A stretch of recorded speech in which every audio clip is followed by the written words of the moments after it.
இட்லிக்கு வந்து கடலைப்பருப்பு 1.5 டம்ளரும் ஒரு 3 ஸ்பூன் மட்டும் துவரம்பருப்பு சேர்த்து ஊற வச்சுருக்கேன். நீங்கள் ஆஃபும் போட்டுக்கலாம்.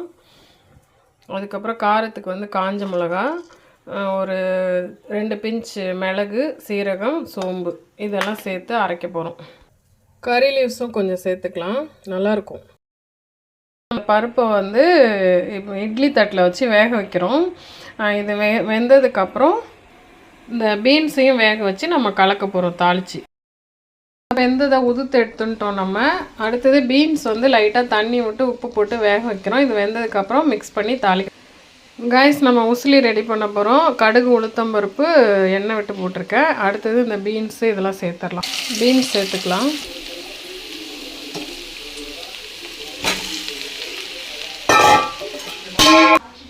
ஸோ பீன்ஸ் உசிலி ரெடி ஆகிடுது. இந்த மாதிரி மிக்ஸ் பண்ணி வேக வச்சதை மிக்ஸ் பண்ணிடணும் தாளித்து, அவ்வளோதான்.